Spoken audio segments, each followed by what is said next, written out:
I welcome you all to the online worship of Bangalore South Church this morning. Even as we have gathered to worship God, let's all turn our Bibles to Psalm chapter number 18 verses 1 and 2.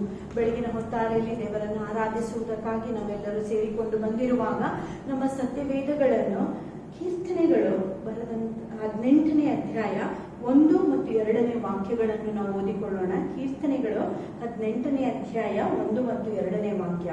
Psalm 18 verses 1 and 2. I love you, O Lord, my strength. The Lord is my rock, my fortress and my deliverer.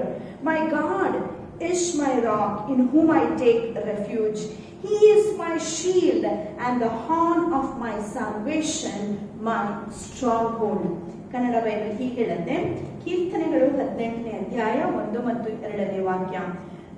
ನನ್ನ ಬಲವಾಗಿರುವ ಯೆಹೋವನೇ, ನಾನು ನಿನ್ನನ್ನು ಪ್ರೀತಿಸುತ್ತೇನೆ. ಯೆಹೋವನು ನನ್ನ ಬಂಡೆಯೂ ನನ್ನ ಕೋಟೆಯೂ ನನ್ನ ವಿಮೋಚಕನೂ ಆಗಿದ್ದಾನೆ. ನನ್ನ ದೇವರು, ನಾನು ಭರವಸೆ ಇಡುವ ನನ್ನ ಬಂಡೆಯು, ನನ್ನ ಗುರಾಣಿಯು, ನನ್ನ ರಕ್ಷಣೆಯು, ಕೊಂಬು, ನನ್ನ ಉನ್ನತವಾದ ದುರ್ಗವು ಆಗಿದ್ದಾನೆ. Hallelujah. This is a wonderful psalm that David penned down after the Lord delivered him from the hands of Saul and all his other enemies. ಈ ಕೀರ್ತನೆಯನ್ನು ಬರೆದವನು ದಾವೀದನಾಗಿದ್ದಾನೆ.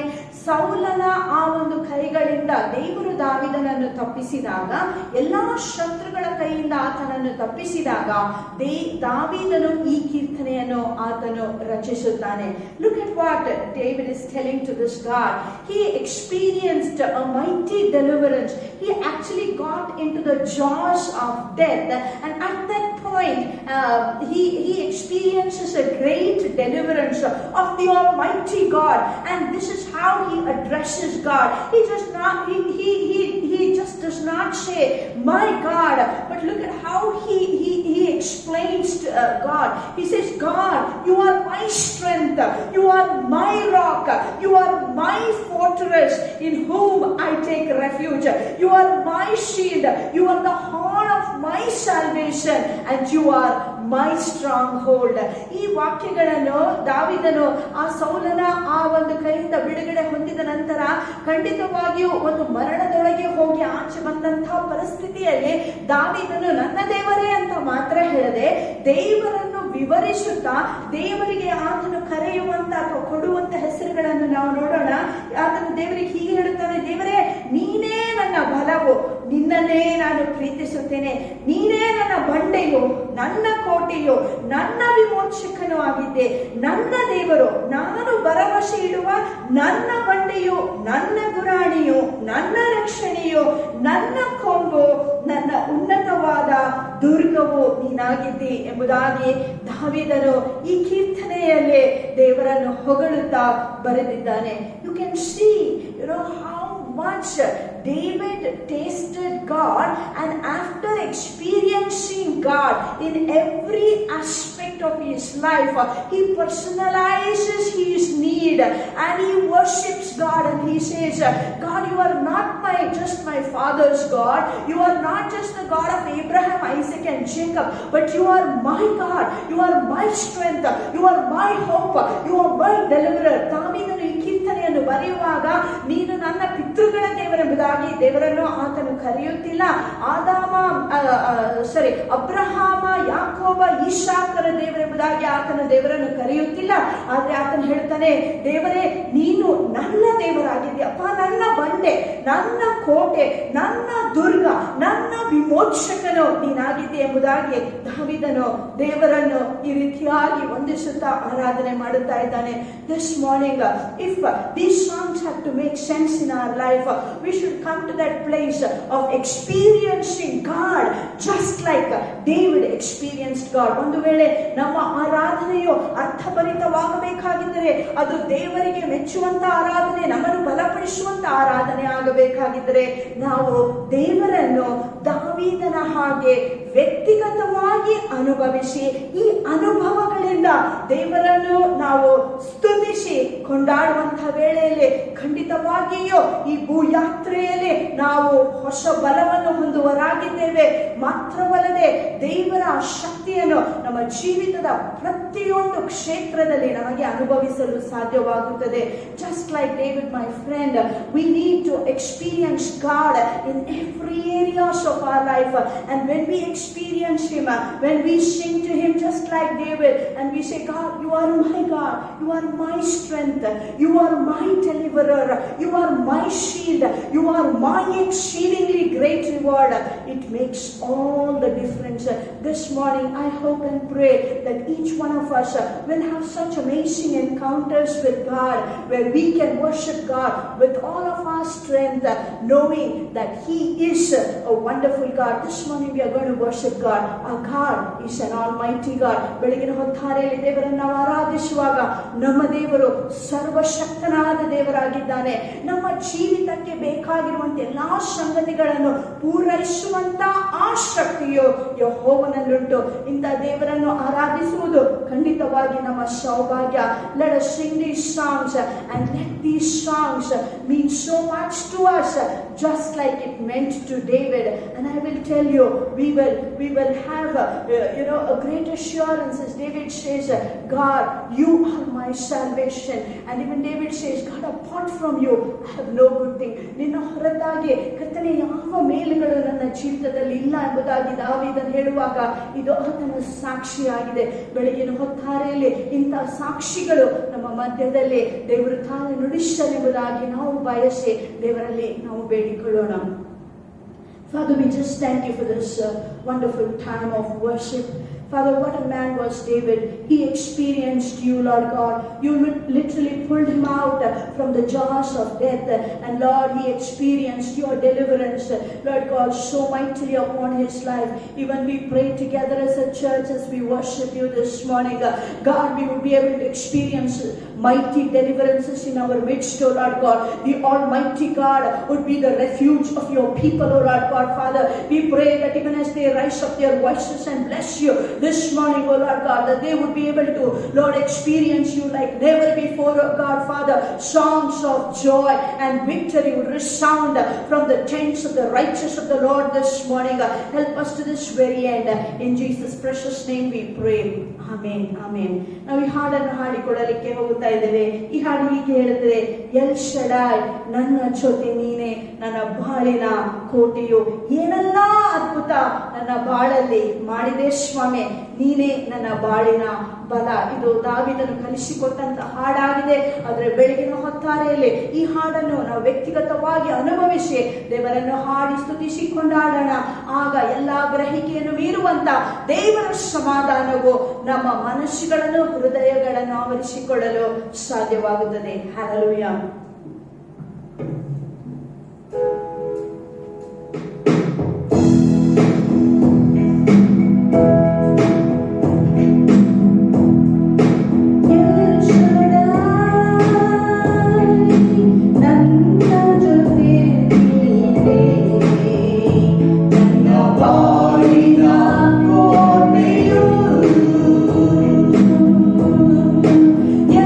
Shaddai.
ಕಾಯುತ್ತೀರಿಯಪ್ಪ, ಅದಕ್ಕಾಗಿ ಸ್ತೋತ್ರ.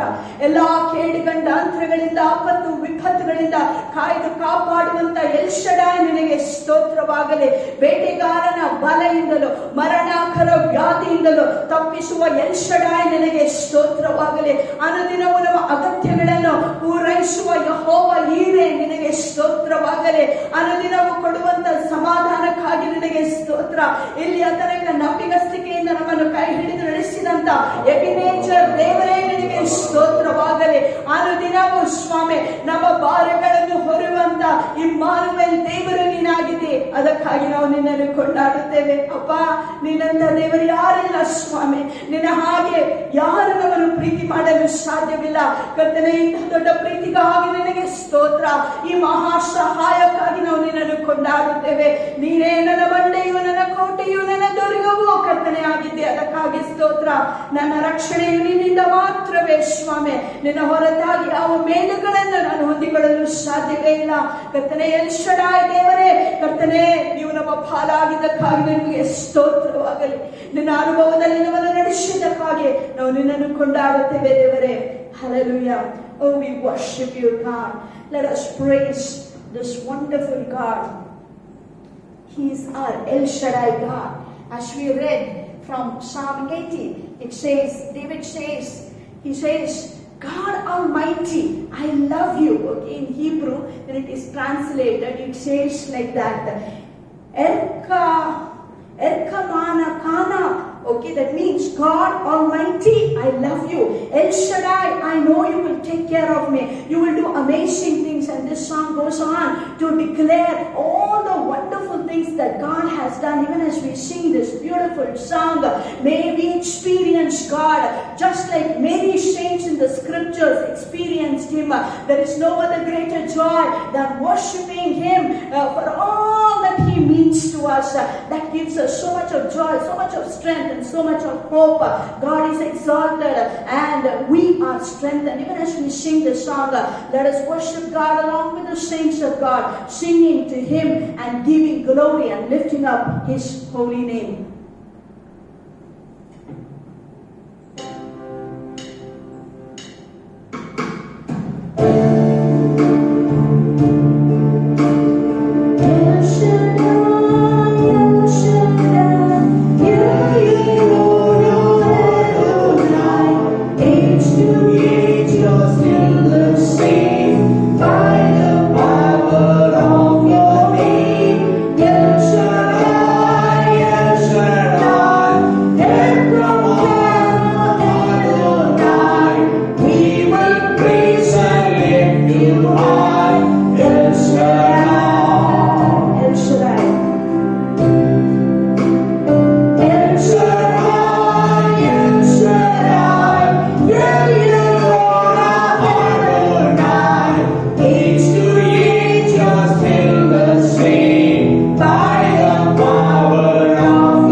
He will show up when you need Him most in your life.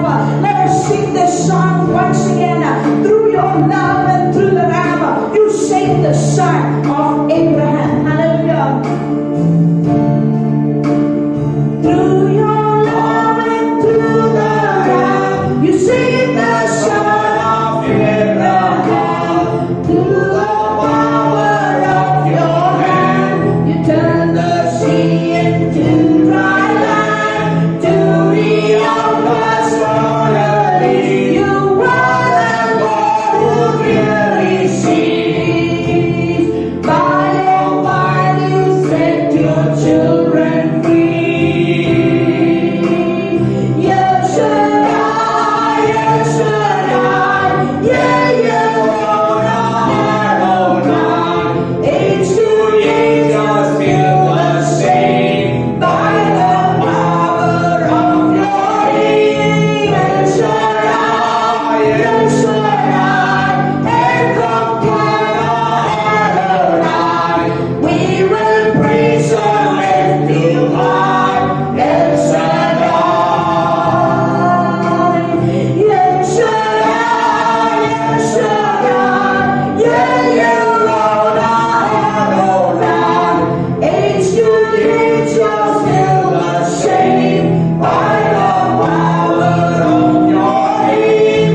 Yes, Shaddai, yes, Shaddai, and from Adonai.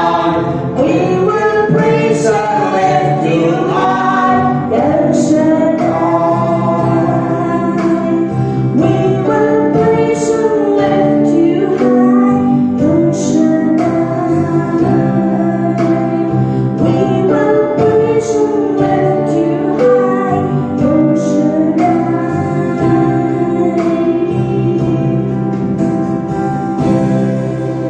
Almighty God,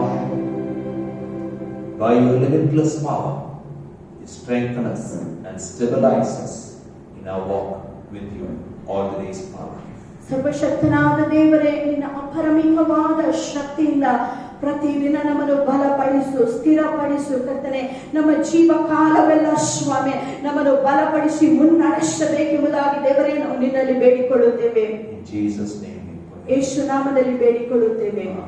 amen. Good morning friends, welcome back to Bangalore South Church. Bengaluru south ಸಭೆಗೆ ನಿಮ್ಮೆಲ್ಲರನ್ನು ಮತ್ತೊಂದು ಸಾರಿ ಆಹ್ವಾನ ಮಾಡುತ್ತೇವೆ. Last 2 weeks we studied in the life of Abraham. ಅಬ್ರಹಾಮನ ಜೀವಿತದ ಕುರಿತಾಗಿ ಕಳೆದ 2 ವಾರ ನಾವು ಕಲಿಯುತ್ತಾ ಇದ್ದೆವು. Abraham and Sarah both were childless. Abraham ಸಾರಳು ಇಬ್ಬರಿಗೂ ಮಕ್ಕಳಿರಲಿಲ್ಲ. But God called them, God promised them about children. ಆದರೆ ದೇವರು ಮಕ್ಕಳ ಕುರಿತಾಗಿ ಅವರಿಗೆ ವಾಗ್ದಾನ ಮಾಡಿ ಅವರನ್ನು ಕರೆದನು. But in spite of believing in God, they messed up and Ishmael came out.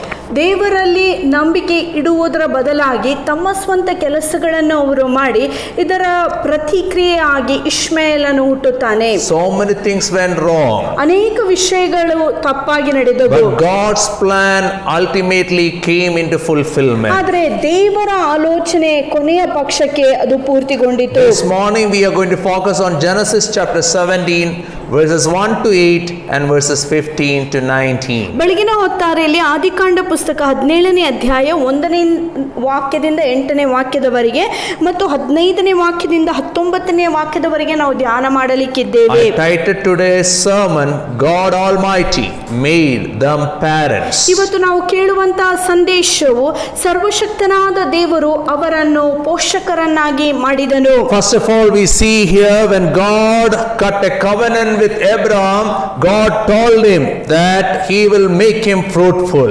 ದೇವರು ಅಬ್ರಹಾಮನ ಜೊತೆಯಲ್ಲಿ ಆ ಒಡಂಬಡಿಕೆಯನ್ನು ಮಾಡಿಕೊಂಡಾಗ ದೇವರು ಅಬ್ರಹಾಮನಿಗೆ ವಾಗ್ದಾನ ಮಾಡಿದ್ದೇನೆಂದರೆ ಆತನು ಪ್ರತಿ ಫಲಬರಿ ಬೀರುವಂತ ವ್ಯಕ್ತಿಯನ್ನು ಮಾಡುತ್ತಾನೆಂಬುದಾಗಿ. God gift deeded his land to Abraham. ದೇವರು ತನ್ನ ಸ್ವಂತ ಜಾಗವನ್ನು ಉಡುಗೊರೆಯ ಪತ್ರದ ನಿಮಿತ್ತವಾಗಿ ಅಬ್ರಹಾಮನಿಗೆ ಅದನ್ನು ಆತನ ಉಡುಗೊರೆಯಾಗಿ ಕೊಡುತ್ತಾನೆ. Now God is saying to Abraham, walk before me and be blameless. ಈಗ ದೇವರು ಅಬ್ರಹಾಮನಿಗೆ ಹೇಳುವಂತ ಮಾತೇನಂದ್ರೆ, ನನ್ನ ಮುಂದೆ ನಿರ್ದೋಷಿಯಾಗಿ ನೀನು ನಡೆಯಬೇಕು. Verses 1 to 3. 1ನೇ ವಾಕ್ಯದಿಂದ 3ನೇ When ವಾಕ್ಯದವರೆಗೆ. Abraham was 99 years old, the Lord appeared to him and said, I am God Almighty. Walk before me and be blameless.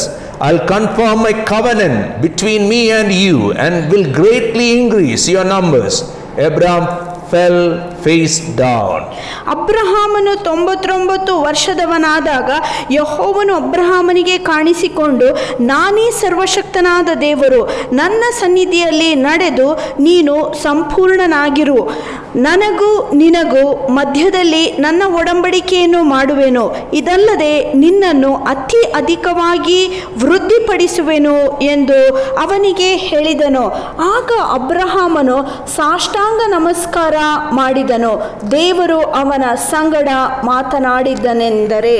So this is God appearing to him. We can see that when he was 99 years old. ಈಗ ಅಬ್ರಹಾಮನಿಗೆ 99 ವರ್ಷ ವಯಸ್ಸಾಗಿರುವಾಗ ದೇವರು ಆತನಿಗೆ ಕಾಣಿಸಿಕೊಳ್ಳುತ್ತಾನೆ. In Genesis 12 verse 4 we found that Abraham was 75 years when he departed Haran. ಆದಿಕಾಂಡ ಪುಸ್ತಕ 12ನೇ ಅಧ್ಯಾಯದ 4ನೇ ವಾಕ್ಯದಲ್ಲಿ ನಾವು ನೋಡುತ್ತೇವೆ, ಹಾರಾನ್ ಪ್ರದೇಶದಿಂದ ಪ್ರಯಾಣ ಮಾಡುವಾಗ ಅಬ್ರಹಾಮನಿಗೆ 75 ವರ್ಷ ವಯಸ್ಸಾಗಿತ್ತು. Now 24 years since Abraham departed Haran. ಈಗ ಹಾರಾನ್ ಪ್ರದೇಶವನ್ನು ಬಿಟ್ಟು ಈಗ ಅಬ್ರಹಾಮನು 25 ವರ್ಷಗಳನ್ನು ಕಳೆದಿದ್ದನು. And that's the time first God announced that he is going to bless him with children. ಆ ಸಮಯದಲ್ಲಿ ಪ್ರಥಮ ಬಾರಿಗೆ ದೇವರು ಆತನಿಗೆ ಹೇಳಿದ್ದು ಅದೇನೆಂದರೆ, ಮಕ್ಕಳನ್ನು ಕೊಟ್ಟು ನಿನ್ನನ್ನು In ಆಶೀರ್ವದಿಸುತ್ತೇನೆ. Genesis 15 we saw he believed what God said and he went into action, but Sarah was still not believing and she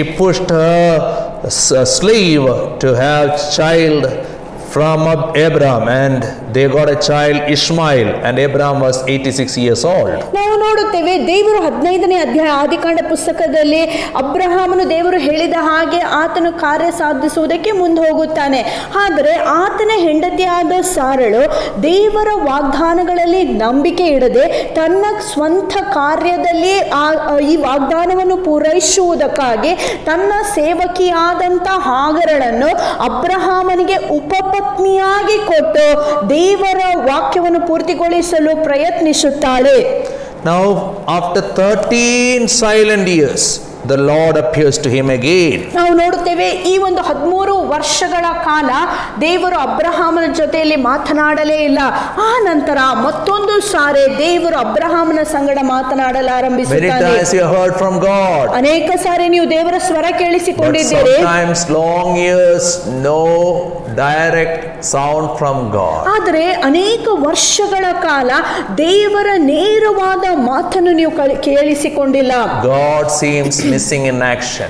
ನಿಮಗೆ ಅನ್ನಿಸುತ್ತದೆ ಬಹುತೇಕವಾಗಿ ದೇವರು ಕಾರ್ಯ ಸಾಧಿಸುತ್ತಿಲ್ಲ ಎಂಬುದಾಗಿ. That times if you can stick on with God, God will surely show up for you and me. ಒಂದು ವೇಳೆ ಆ ಕಾಲಗಳಲ್ಲಿ ನೀವು ಇನ್ನು ದೇವರ ಸಮೀಪದಲ್ಲಿ ನಡೆಯುವುದಾಗಿದ್ದರೆ ಖಂಡಿತವಾಗಿ ತಕ್ಕ ಸಮಯದಲ್ಲಿ ನಮ್ಮ ಜೀವಿತಗಳಲ್ಲಿ ದೇವರು ಕಾಣಿಸಿಕೊಳ್ಳುತ್ತಾನೆ. The one who believes that God exists should trust him even when he is in silent mode. ದೇವರ ಸ್ವರ ಕೇಳಿಸದಿದ್ದರೂ ಸಹ ದೇವರು ಇನ್ನು ಉಪಸ್ಥಿತನಾಗಿದ್ದಾನೆಂಬುದಾಗಿ ಆತನಲ್ಲಿ ನಾವು ಭರವಸೆ ಇಡುವರಾಗಿರಬೇಕು. Even when God seems in silent mode, don't be silent while you call on God. ದೇವರು ಮೌನವಾಗಿದ್ದಾನೆಂಬುದಾಗಿ ನಿಮಗೆ ಅನ್ನಿಸಿದರೂ ಸಹ, ನೀವು ದೇವರು ಮಾತನಾಡಿದರೂ ಸಹ ನೀವು ಆತನ ಜೊತೆಯಲ್ಲಿ ಸಂಪರ್ಕವನ್ನು ನಿಲ್ಲಿಸಬಾರದು. The Lord appeared to him and said, I am God Almighty. ದೇವರು ಅಬ್ರಹಾಮನಿಗೆ ಕಾಣಿಸಿಕೊಂಡು ನಾನೇ ಸರ್ವಶಕ್ತನಾದ ದೇವರೆಂಬುದಾಗಿ ಹೇಳುತ್ತಾನೆ. Who appeared? The Lord appeared. ಯಾರು ಕಾಣಿಸಿಕೊಂಡರು? ಯೆಹೋವನು ಕಾಣಿಸಿಕೊಂಡನು. Yahweh appeared. ಯೆಹೋವನು ಕಾಣಿಸಿಕೊಂಡನು. Yahweh, if you translate it in English, the word is always present one. ನಾವು ನೋಡುತ್ತೇವೆ ಯಾಹ್ವೆ ಎಂಬ ಪದವನ್ನು ನಾವು ಇಂಗ್ಲಿಷಿನಲ್ಲಿ ಭಾಷಾಂತರ ಮಾಡುವುದಾಗಿದ್ದರೆ ಯಾವಾಗಲೂ ಉಪಸ್ಥಿತನಾದ ದೇವರೆಂಬುದಾಗಿ. Abraham is not aware. ಅಬ್ರಹಾಮನಿಗೆ ವಿಷಯ ಇನ್ನೂ ತಿಳಿದಿಲ್ಲ. Sarah is not aware. ಸಾರಳಿಗೂ ಈ ವಿಷಯ ಗೊತ್ತಿಲ್ಲ. But God is always watching on his children. ಆದರೆ ದೇವರು ಸತತವಾಗಿ ಆತನ ಕಣ್ಗಳು ಆತನ ಮಕ್ಕಳ ಮೇಲೆ He is always present. ಆತನು ಯಾವಾಗಲೂ ಉಪಸ್ಥಿತನಾದಂತ And he ದೇವರು. said, I am God Almighty. ಆತನು ಹೀಗೆ ಹೇಳುತ್ತಾನೆ, ನಾನೇ ಸರ್ವಶಕ್ತನಾದ ದೇವರು. God Almighty means El Shaddai. ಸರ್ವಶಕ್ತನಾದ ದೇವರೆಂಬುದಾಗಿ ಹೇಳುವಾಗ ಎಲ್ ಶಡಾಯ್ ಆಗಿರುತ್ತದೆ. El Shaddai means God of limitless power. L Shaddai ಎಂಬುದಾಗಿ ಹೇಳುವಾಗ ಅಪರಿಮಿತ ಶಕ್ತಿಯಿಂದ ಇರುವಂತ ದೇವರು. Why God say like that? ಏನಕ್ಕೆ ದೇವರು ಈ ಮಾತು Because ಹೇಳಬೇಕಾಗಿತ್ತು? Abraham is still studying on God. ಇನ್ನು ಅಬ್ರಹಾಮನು ದೇವರ ಕುರಿತಾಗಿ ಕಲಿಯುತ್ತಾ ಇದ್ದಾನೆ. Long way to go in our understanding of God. ದೇವರ ತಿಳುವಳಿಕೆಯನ್ನು ಪಡೆದುಕೊಳ್ಳುವುದಕ್ಕೆ ನಮಗೆ ದೀರ್ಘ ಕಾಲ He ಬೇಕಾಗಿರುತ್ತದೆ. heard God is always present. ಆತನು ಕೇಳಿಸಿಕೊಂಡಿದ್ದನು ದೇವರು ಯಾವಾಗಲೂ ಉಪಸ್ಥಿತನಾಗಿದ್ದಾನೆ. He know all the theory. ಆತನಿಗೆ ಎಲ್ಲಾ ಶಾಸ್ತ್ರಗಳು ಗೊತ್ತುಂಟು. But coming to his practice, he fails God. ಆದ್ರೆ ಪ್ರಾಯೋಗಿಕವಾದ ಕಾರ್ಯಗಳು ಸಂಭವಿಸುವಾಗ ದೇವರನ್ನು ಅರ್ಥೈಸಿಕೊಳ್ಳಲು ಅವನಿಂದ ಆಗಲಿಲ್ಲ. For example, Genesis chapter 12. ಉದಾಹರಣೆಗಾಗಿ ಆದಿಕಾಂಡ 12ನೇ He ಅಧ್ಯಾಯದಲ್ಲಿ is driven by fear. ಆತನ ಹೃದಯದಲ್ಲಿ ಭಯವು ಬಂದಿತು. He is in his pilgrim journey. ಆತನು ತನ್ನ ಈ ಒಂದು ಯಾತ್ರೆಯಲ್ಲಿದ್ದಾನೆ. And when he ended up in Egypt, he thought his wife will be captured by Pharaoh and he will be killed. ಆತನು ಅಂದುಕೊಳ್ಳುತ್ತಾನೆ, ನನ್ನ ಹೆಂಡತಿ ತುಂಬಾ ಸುಂದರಿ ಆಗಿರುವುದರಿಂದ ಫರೋಹನು ಇವಳನ್ನು ಹೆಂಡತಿಯಾಗಿ ಪಡೆದುಕೊಂಡು ನನ್ನನ್ನು ಕೊಲ್ಲುತ್ತಾನೆ ಎಂಬ ಭಯವು ಆತನಲ್ಲಿ ಹುಟ್ಟಿತು. So he instructed his wife to lie to King Pharaoh, tell him that you are my sister. And he instructed her, if he calls, please go to the harem. ಆತನು ಹೆಂಡತಿಗೆ ಹೀಗೆ ಹೇಳುತ್ತಾನೆ, ನೀನು ಬಹಳಷ್ಟು ಸುಂದರಿಯಾಗಿದ್ದೆ, ನಿನ್ನನ್ನು ಪಡೆದುಕೊಳ್ಳಲು ನನ್ನನ್ನು ಕೊಲ್ಲಬಹುದು. ಆದ್ದರಿಂದ ಒಂದು ವೇಳೆ ಫರೋಹನ ಕಣ್ಣು ನಿನ್ನ ಮೇಲೆ ಬೀಳುವುದಾಗಿದ್ದರೆ ನೀನು ನನ್ನ ಹೆಂಡತಿ ಎಂಬುದಾಗಿ ಹೇಳಬೇಡ, ನೀನು ನನ್ನ ತಂಗಿಯಾಗಿದ್ದೆ ಎಂಬುದಾಗಿ ಹೇಳು. ಆನಂತರ ಒಂದು ವೇಳೆ ನಿನ್ನನ್ನು ಆತನು ಉಪಪತ್ನಿಯಾಗಿ ತೆಗೆದುಕೊಳ್ಳುವುದಾಗಿದ್ದರೆ ನೀನು ಆ ಸ್ಥಳಕ್ಕೆ ಹೋಗಬೇಕು. In the presence of Pharaoh, he forgot the ever-present God. He felt so powerless and helpless, and he lost his wife to Pharaoh. ನಾವು ನೋಡುತ್ತೇವೆ ಆ ಒಂದು ಫರೋಹನ ಪ್ರಸನ್ನತೆಯನ್ನು ನೋಡುವಾಗ, ಈ ಫರೋಹನ ಶಕ್ತಿಯನ್ನು ನೋಡಿ ಅಬ್ರಹಾಮನು ಗಾಬರಿಗೊಂಡು ದೇವರ ಸರ್ವಶಕ್ತನಾಗಿದ್ದಾನೆಂಬ ಆ ವಿಷಯವನ್ನೇ ಮರೆತು ತನ್ನ ಸ್ವಂತ ಹೆಂಡತಿಯನ್ನು ಫರೋಹನಿಗೆ ಕೊಟ್ಟು ಹೆಂಡತಿಯನ್ನು ಕಳೆದುಕೊಂಡನು.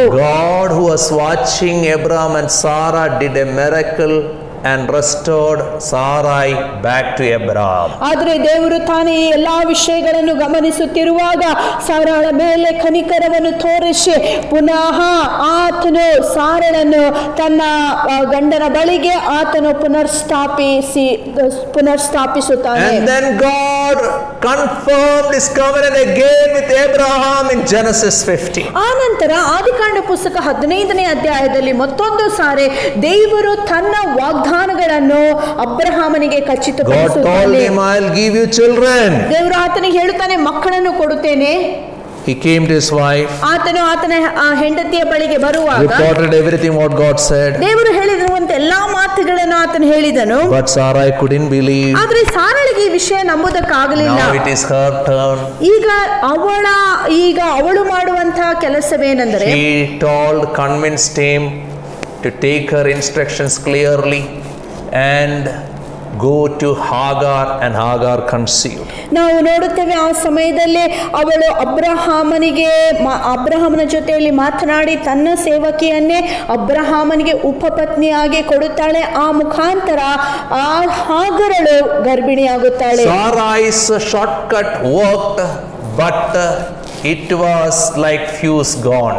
ನಾವು ನೋಡುತ್ತೇವೆ ಸಾರಳು ಮಾಡಿದಂತ ಉಪಾಯವೇನೋ ಕಾರ್ಯ ಸಾಧಿಸಿತು, ಆದರೆ ಅಲ್ಲಿ ಒಂದು ದೊಡ್ಡ ತೊಡಕು ಉಂಟಾಯಿತು. 13 years of restless conflicts and peaceless situation in the home. ಈ ನಿಮಿತ್ತವಾಗಿ 13 ವರ್ಷಗಳ ದೀರ್ಘ ಕಾಲ ಮನೆಯಲ್ಲಿ ಸಮಾಧಾನ ಹೊರಟೋಯಿತು. What a mess in Canaan. ನಾವು ನೋಡುತ್ತೇವೆ ಕಾನಾನ್ ಪ್ರದೇಶದಲ್ಲಿ ಎಂಥ ಗಲಿಬಿಲಿ. They are living in Canaan 10 years. ಈಗಾಗಲೇ ಕಾನಾನ್ ದೇಶದಲ್ಲಿ 10 ವರ್ಷ ಬದುಕಿ ಆಗಿದೆ. Now another 13 years is over. ಈ ಅನಂತರ ಇನ್ನು 13 ವರ್ಷ ಸಹ ಕಳೆದು ಹೋದವು. People are saying this couple never had children. ಅನೇಕರು ಹೇಗೆ ಮಾತನಾಡಿಕೊಳ್ಳುತ್ತಾ ಇದ್ದಾರೆ, ಈ ದಂಪತಿಗಳಿಗೆ They ಮಕ್ಕಳಿರಲಿಲ್ಲ, are super rich. ಅವರು ಐಶ್ವರ್ಯವಂತರಾಗಿದ್ದರು. But see this old man's tamashas, ಆದರೆ jokes. ಈ ಒಬ್ಬ ವ್ಯಕ್ತಿಯ ಜೀವಿತದಲ್ಲಿ ನಡೆಯುವಂತಹ ಹಾಸ್ಯಕರವಾದ ಸಂಗತಿಯನ್ನು ನೋಡಿ, This old man took the instruction of his wife and went to a slave girl and see what all mess in their home. ಈ ಹೆಂಡತಿಯ ಮಾತನ್ನು ಕೇಳಿ ಈ ಒಂದು ದಾಸಿಯ ಜೊತೆಯಲ್ಲಿ ಈತನ ಸಂಬಂಧವನ್ನು ಬೆಳೆಸಿದ ನಂತರ ಮನೆಯಲ್ಲಿ ಬಂದಿರುವಂತ ಎಲ್ಲಾ ಗಲಾಟೆಗಳನ್ನು ನೋಡಿರಿ ಅಂತ ಜನರು ನೋಡಿ ನಗಾಡುತ್ತಾ ಇದ್ದಾರೆ. When you are in migration mode, still you can think anyhow, I am living among the faceless crowd, but things are not that easy as we think. ನಾವು ಸ್ಥಳಾಂತರದ ಆ ಒಂದು ಪರಿಸ್ಥಿತಿಯಲ್ಲಿರುವಾಗ ನಾವು ಅಂದುಕೊಳ್ಳಬಹುದು, ಯಾರು ನಮ್ಮನ್ನು ಗಮನಿಸುತ್ತಿಲ್ಲ, ನಮಗೆ ಇಷ್ಟ ಬಂದ ಹಾಗೆ ನಡೆಯಬಹುದೆಂಬುದಾಗಿ. ಆದರೆ ನಿಜವಾಗಿಯೂ ಸಂಗತಿಗಳು ಹಾಗೆ ನಮ್ಮ So ಜೀವಿತದಲ್ಲಿ ಇಲ್ಲ. God is saying, I am El Shaddai, a God of limitless power. ಆದ್ರೆ ದೇವರು ಹೇಳುವಂತ ಮಾತೇನೆಂದ್ರೆ, ನಾನೇ ಸರ್ವಶಕ್ತನಾದ ದೇವರು, ನನ್ನ ಶಕ್ತಿಗೆ ಮಿತಿಯೇ ಇಲ್ಲ. I know the wrong turns Abraham you made. I know the wrong turns your wife made. I know the mess that came out of that. Abraham ಸಾರೆ ನೀವಿಬ್ಬರು ಮಾಡಿರುವಂತ ಅನೇಕ ತಪ್ಪುಗಳನ್ನು ನಾನು ತಿಳಿದುಕೊಂಡಿದ್ದೇನೆ. ಈ ತಪ್ಪುಗಳ ಮುಖಾಂತರ ಬಂದಂತ ಎಲ್ಲಾ ತೊಡಕುಗಳನ್ನು ನಾನು ಕಂಡಾತನಾಗಿದ್ದೇನೆ. I am God of limitless power. With my power I will go beyond all your limitations and repair every mess you created. ನನ್ನಲ್ಲಿ ಅಸಾಮರ್ಥ್ಯವಾದಂತ ಶಕ್ತಿ ಇರುವ ಕಾರಣದಿಂದ ನೀವು ಮಾಡಿರುವಂತ ಎಲ್ಲಾ ತಪ್ಪುಗಳನ್ನು ಸರಿಪಡಿಸುವುದಕ್ಕಾಗಿ ನಾನು ಶಕ್ತನಾದ ದೇವರಾಗಿದ್ದೇನೆ. And then God reveals his plan again. ಆನಂತರ ಮತ್ತೊಂದು ಸಾರಿ ದೇವರು ತನ್ನ ಯೋಚನೆಯನ್ನು ಇವರಿಗೆ ತಿಳಿಯಪಡಿಸುತ್ತಾನೆ. All your shortcuts is not my plan.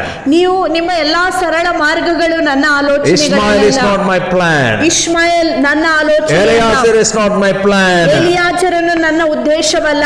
I will bring 4 children for you. ನಿನಗೋಸ್ಕರ ಮಕ್ಕಳನ್ನು ಕೊಡುವಾತನು ನಾನಾಗಿದ್ದೇನೆ. Verse 2, I will confirm my covenant between me and you and will greatly increase your numbers. ನನಗೂ ನಿನಗೂ ಮಧ್ಯದಲ್ಲಿ ನನ್ನ ಒಡಂಬಡಿಕೆಯನ್ನು ಮಾಡುವೆನು, ಇದಲ್ಲದೆ ನಿನ್ನನ್ನು ಅತಿ ಅಧಿಕವಾಗಿ ವೃದ್ಧಿಪಡಿಸುವೆನು ಎಂದು ಅವನಿಗೆ ಹೇಳಿದನು. What is the covenant? ಮಾಡಿದಂತ ಆ ಒಡಂಬಡಿಕೆ ಏನಾಗಿತ್ತು? Abraham, you are mine. ಅಬ್ರಹಾಮನೇ, ನೀನು ನನ್ನವನು, I am yours. ನಾನು ನಿನ್ನವನು. Walk in my ways. ನನ್ನ ಮಾರ್ಗಗಳಲ್ಲಿ ನೀನು ನಡೆ. And when you walk in my ನನ್ನ ways, ಮಾರ್ಗಗಳಲ್ಲಿ ನೀನು ನಡೆಯುವಾಗ so many beautiful things will happen. ಅನೇಕ ಅದ್ಭುತ ಸಂಗತಿಗಳು ನಡೆಯುತ್ತವೆ. Walk before me. ನನ್ನ ಮುಂದೆ ನೀನು, ನನ್ನ ಎದುರಿಗೆ ನೀನು ನಡೆ. Remember that you are walking in my presence every day. ಪ್ರತಿನಿತ್ಯವೂ ನನ್ನ ಪ್ರಸನ್ನತೆಯಲ್ಲಿ ನೀನು ನಡೀತಾ ಇದೆ ಎಂಬುದಾಗಿ No ತಿಳಿದುಕೋ. moment of your life will be out of my presence. ಒಂದು ಕ್ಷಣವಾದರೂ ನನ್ನ ಪ್ರಸನ್ನತೆಯಿಂದ ಆಚೆ ಹೋಗುವುದಕ್ಕೆ ನಿನಗಾಗಲ್ಲ.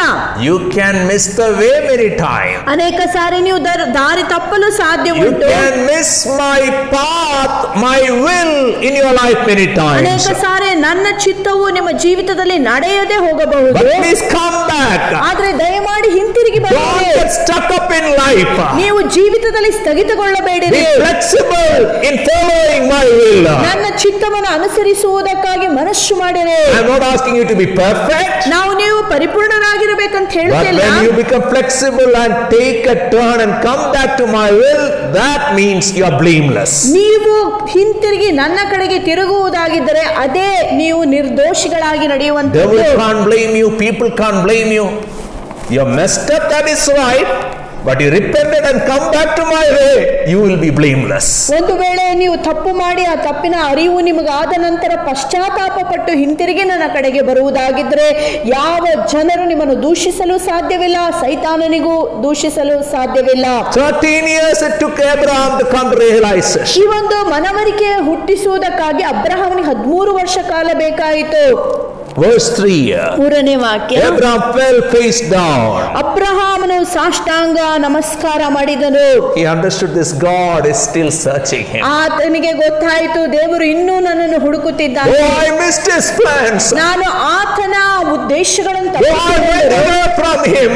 ನಾನು ಆತನನ್ನು ಬಿಟ್ಟು So much must happen in my family. ನನ್ನ ಕುಟುಂಬದಲ್ಲಿ ಅನೇಕ ತೊಡಕುಗಳು I ಉಂಟಾದವು. am back to my Lord. ನಾನು ಕರ್ತನ ಕಡೆಗೆ ಹಿಂತಿರುಗಿ It is not ಬಂದಿದ್ದೇನೆ. because I called on him. ನಾನು ಆತನನ್ನು ಕರೆದ He ನಂತರ takes the initiative. ಆತನೇ ಪ್ರಥಮ ಹೆಜ್ಜೆಯನ್ನು I am just ತೆಗೆದುಕೊಂಡನು. responding to him. ನಾನು ಕೇವಲ ಪ್ರತಿಕ್ರಿಯೆ What a love is this love? ಇದು ಎಂಥ ಪ್ರೀತಿ.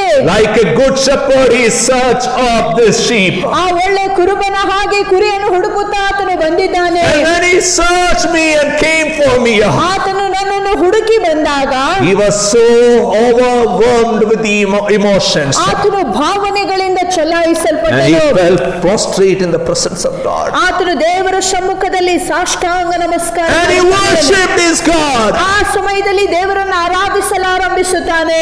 We should humble ourselves in the presence of God. ದೇವರ ಪ್ರಸನ್ನತೆಯಲ್ಲಿ ನಮ್ಮನ್ನೇ ನಾವು When we ತಗ್ಗಿಸಿಕೊಳ್ಳಬೇಕು. understand his greatness, ನೀವು ಆತನ ಶ್ರೇಷ್ಠತೆಯನ್ನು ಅರ್ಥೈಸಿಕೊಳ್ಳುವಾಗ our response will be that of a reverence. ನಾವು ನೋಡುತ್ತೇವೆ, ನಾವು ಸಾಷ್ಟಾಂಗ ನಮಸ್ಕಾರ ಮಾಡಿ ದೇವರನ್ನು ಘನಪಡಿಸುತ್ತೇವೆ. First thing God told him, walk before me and be blameless. ಮೊದಲು ದೇವರು ಆತನಿಗೆ ಹೇಳಿದಂತ ಮಾತೇನೆಂದರೆ, ನೀನು ನನ್ನ ಸನ್ನಿಧಿಯಲ್ಲಿ ನಡೆದು ನೀನು ಸಂಪೂರ್ಣನಾಗಿರು. Verse 4 to 8. 4ನೇ ವಾಕ್ಯದಿಂದ 8ನೇ ವಾಕ್ಯ, God told him, you will be the father of many nations. ನೀನು ಅನೇಕ ಜನಾಂಗಗಳಿಗೆ ತಂದೆಯಾಗುವಿ ಎಂಬುದಾಗಿ ದೇವರು ಹೇಳುತ್ತಾನೆ.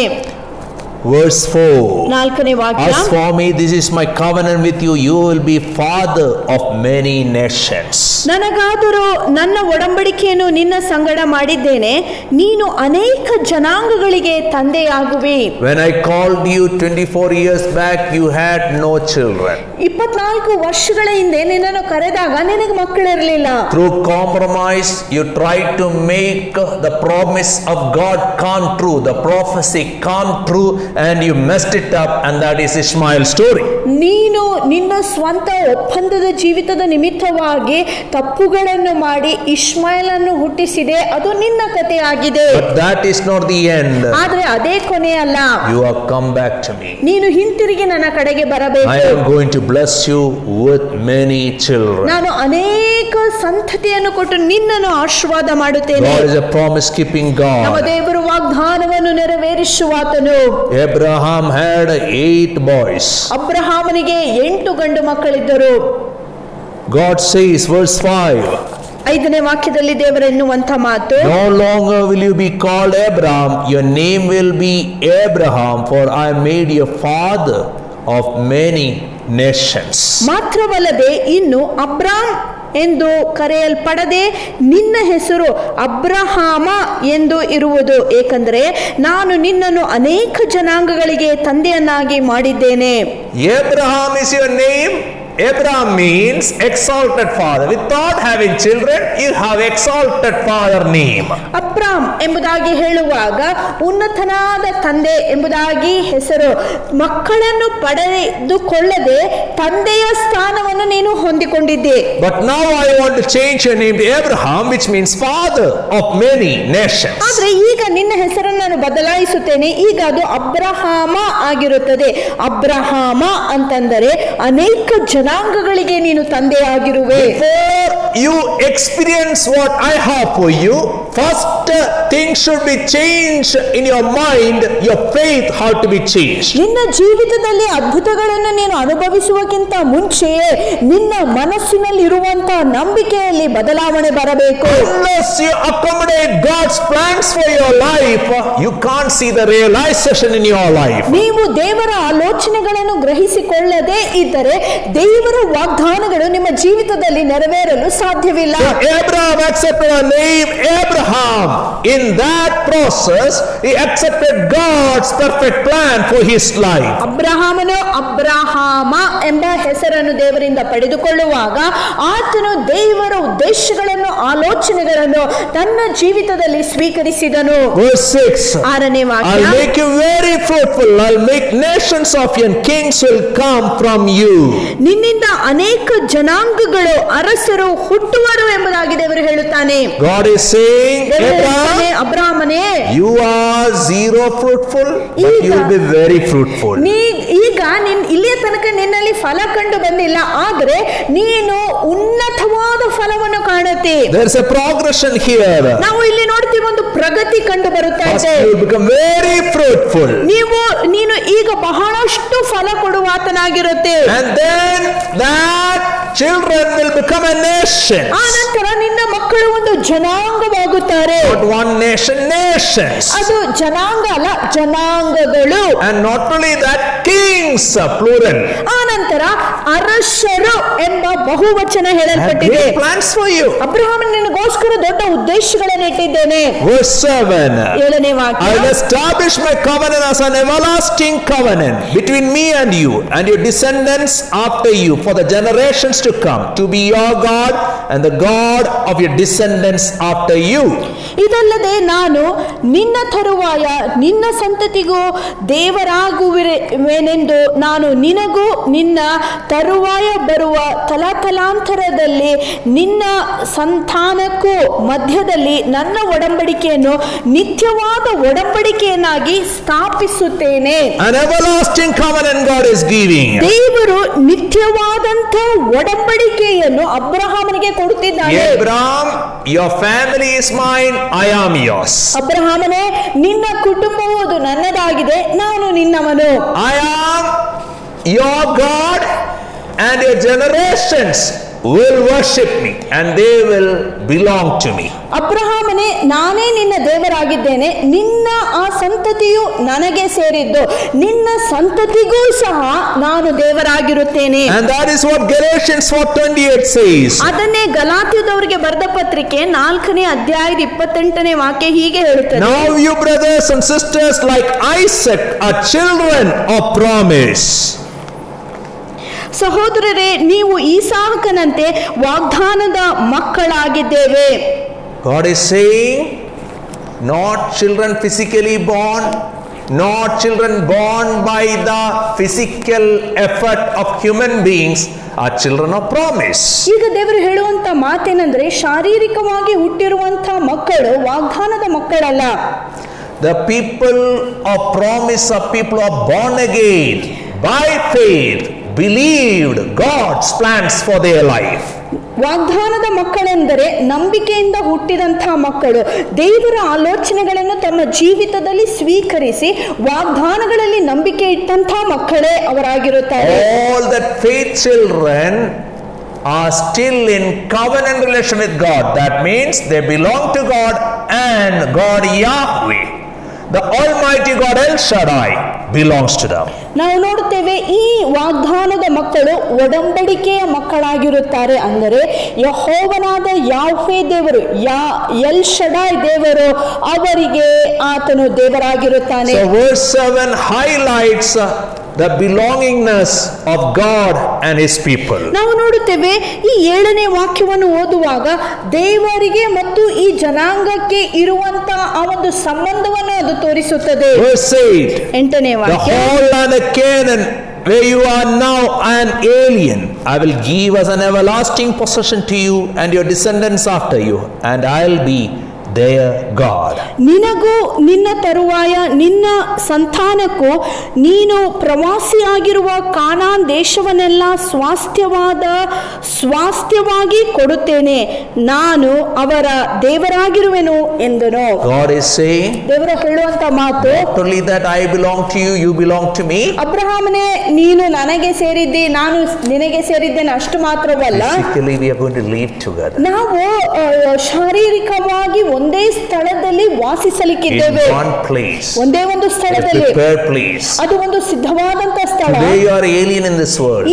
ಇವತ್ತು ನೀನು ಈ ಲೋಕದಲ್ಲಿ ಒಬ್ಬ But ಪ್ರವಾಸಿ ಮಾತ್ರ. one day I and you will become native in this particular world. ನಾವು ಒಂದು ದಿನ ಬರುತ್ತದೆ, ಆ ದಿನದಂದು ಇಬ್ಬರು ಒಟ್ಟಾಗಿ ನಾವು ಇದೇ ಸ್ಥಳದಲ್ಲಿ And ವಾಸಿಸಲಿಕ್ಕಿದ್ದೇವೆ. that picture we can see New Jerusalem descending down, Revelation chapter 21. ಆ ಚಿತ್ರವನ್ನು ನಾವು ಪ್ರಕಟಣೆ ಪುಸ್ತಕ 21ನೇ ಅಧ್ಯಾಯದಲ್ಲಿ ಇದನ್ನು ನಾವು ಗಮನಿಸಬಹುದು. ಅದೇನಂದ್ರೆ ಹೊಸ ಯೆರೂಸಲೇಮ್ ಪಟ್ಟಣವು ಮೇಲಿನಿಂದ ಲೋಕಕ್ಕೆ ಇಳಿದು ಬರುತ್ತಾ ಇದೆ. Last week we saw Abraham rejoiced looking at the day of Jesus Christ. ಕಳೆದ ವಾರ ನಾವು ಅಭ್ಯಾಸಿಸಿದೆವು ಏನಂದ್ರೆ ಯೇಸು ಸ್ವಾಮಿಯ ಆಗಮನದ ಕುರಿತಾಗಿ ಅಬ್ರಹಾಮನು ನೋಡಿದಾಗ ಆತನು ಉಲ್ಲಾಸಪಟ್ಟನೆಂಬುದಾಗಿ. And the greatest climax of that event, the coming of Jesus, is that he dwelling with his people in the prepared place. ನಾವು ನೋಡುತ್ತೇವೆ ಈ ಒಂದು ಉಲ್ಲಾಸ ಸಂಭ್ರಮದ ಅತಿ ಸಂತೋಷದ ದಿನ ಯಾವಾಗಂದರೆ ಯೇಸು ಕ್ರಿಸ್ತನು ತಾನೇ ಸ್ವತಃ ಬಂದು ತನ್ನ ಜನರ ಮಧ್ಯದಲ್ಲಿ ವಾಸವಾಗಿರುತ್ತಾನೆ. Abraham is entering into the will of God in his life. ನಾವು ನೋಡುತ್ತೇವೆ ಅಬ್ರಹಾಮನು ದೇವರ ಚಿತ್ತದೊಳಗೆ ಈಗ ಪ್ರವೇಶಿಸುತ್ತಾ ಇದ್ದಾನೆ. And God has great surprises for him. ದೇವರು ಅನೇಕ ಆಶ್ಚರ್ಯಕರವಾದ ಸಂಗತಿಗಳನ್ನು ಅಬ್ರಹಾಮನಿಗೆ ಏರ್ಪಡಿಸಿದ್ದಾನೆ. He thought he will have Eleazar as his son. ಅಬ್ರಹಾಮನ ಮನಸ್ಸಿನಲ್ಲಿ ಅಂದುಕೊಂಡಿದ್ದನು ಈ ಎಲಿಯಾಚರನೇ ನನಗೆ ಮಗನಾಗಿರುತ್ತಾನೆ. He thought Ishmael, which came from his body, will be his heir. ಆತನ ಅಂದುಕೊಂಡನು ಹಾಗರಳ ಮುಖಾಂತರ ಹುಟ್ಟಿರುವಂತ ಆತನ ಮಗನಾದ ಇಷ್ಮಾಯೇಲನೇ ಆತನಿಗೆ ವಾರಿಸದಾರನಾಗಿರುತ್ತಾನೆ. But God has surprises for him. ಆದ್ರೆ ಅಬ್ರಹಾಮನಿಗೆ ದೇವರು ಅನೇಕ ಆಶ್ಚರ್ಯ ಉಂಟು ಮಾಡುವಂತ ಸಂಗತಿಗಳನ್ನು To ಇರಿಸಿದ್ದಾನೆ. understand, we have to go back to Sarai. ನಾವು ಅದನ್ನು ಅರ್ಥೈಸಿಕೊಳ್ಳಬೇಕಾಗಿದ್ದರೆ ಸಾರೈ ಅವಳ ಜೀವಿತವನ್ನು Verse ನೋಡಬೇಕು. 15 to 19. 15ನೇ ವಾಕ್ಯದಿಂದ 19ನೇ ವಾಕ್ಯ. Verse 15, God is telling Sarai will be the mother of many nations. 15ನೇ ವಾಕ್ಯದಲ್ಲಿ ದೇವರು ಸಾರೈ ಅವಳು ಅನೇಕ ದೇಶಗಳಿಗೆ ತಾಯಿ ಆಗಿರ್ತಾಳೆಂಬುದಾಗಿ ಅವಳ ವಿಷಯವಾಗಿ ಸಹ ಹೇಳುತ್ತಾನೆ. God also said to Abraham, as for Sarai your wife, you are no longer to call her Sarai, her name will be Sarah. ದೇವರು ಅಬ್ರಹಾಮನಿಗೆ ನಿನ್ನ ಹೆಂಡತಿ ಸರಾಯಳ ವಿಷಯದಲ್ಲಿಯೂ ಆಕೆಯನ್ನು ಸಾರಾಯಳೆ ಎಂದು ಕರೆಯಬೇಡ, ಅವಳು Sara. I know Abraham, Sarah is creating lot of conflicts in home. She is restless. She is troubled with so many thoughts. She is restless. But I am going to give her rest, and I am going to make her Sarah, which means princess. ಅಬ್ರಹಾಮನಿಗೆ ದೇವರು ಹೇಳುವಂತ ಮಾತೇನೆಂದರೆ ನಿನ್ನ ಹೆಂಡತಿಯಾದ ಸಾರಾಯಳು ಅವಳು ಆ ಮನಸ್ಸಿನ ಅಸ್ವಸ್ಥತೆಯ ನಿಮಿತ್ತವಾಗಿ ಅನೇಕ ತೊಂದರೆಗಳಿಗೆ ಒಳಗಾಗಿ ಅವಳಿಗೆ ವಿಶ್ರಾಂತಿಯೇ ಇಲ್ಲ. ಆದರೆ ನೀನು ಚಿಂತೆ ಮಾಡಬೇಡ, ಅವಳನ್ನು ಸಹ ನಾನು ಒಬ್ಬ ರಾಜಕುಮಾರಿಯನ್ನಾಗಿ ಮಾಡುತ್ತೇನೆ. ಅವಳು ಇನ್ನು ಸಾರಾಯಳೆ ಎಂಬುದಾಗಿ ಹೆಸರಲ್ಲ, ಆದರೆ ಅವಳ ಹೆಸರು ಸಾರಾ ಆಗಿರುತ್ತದೆ. I know she has so much mood swings. ಅವಳಲ್ಲಿ ಅನೇಕ ಮನಸ್ಸಿನ ಅಸ್ವಸ್ಥತೆಗಳುಂಟು. Home is becoming like waves and tsunamis, but don't worry, I'll put her in good mood. I will bless her. ಆ ಮನೆಯಲ್ಲಿ ಸಮಾಧಾನವೇ ಇಲ್ಲ, ಯಾವುದೇ ರೀತಿಯಾದಂತ ಒಳ್ಳೆ ಸಂಗತಿಗಳು ನಡೆಯುತ್ತಿಲ್ಲ. ಆದರೆ ನಾನು ತಾನೇ ಅವಳ ಇಷ್ಟಾರ್ಥಗಳನ್ನೆಲ್ಲ ನೆರವೇರಿಸಿ ಮನೆಯಲ್ಲಿ ಸಮಾಧಾನವನ್ನು ತರುತ್ತೇನೆ ಎಂಬುದಾಗಿ ದೇವರು Verse ಹೇಳುತ್ತಾನೆ. 16, 16ನೇ I'll bless her and will surely give you a son by her. I'll bless her so that she will be the mother of nations. Kings of peoples will come from her. ಆಕೆಯನ್ನು ನಾನು ಆಶೀರ್ವದಿಸುತ್ತೇನೆ, ಆಕೆಯಿಂದ ನಿನಗೆ ಒಬ್ಬ ಮಗನು ಸಹ ಕೊಡುತ್ತೇನೆ. ಆಕೆಯು ಜನಾಂಗಗಳ ತಾಯಿಯಾಗುವಂತೆ ಆಕೆಯನ್ನು ಆಶೀರ್ವದಿಸುತ್ತೇನೆ, ಆಕೆಯಿಂದ ಜನಾಂಗಗಳ ಅರಸರು ಹುಟ್ಟುವರು ಎಂದನು. Here is a surprise.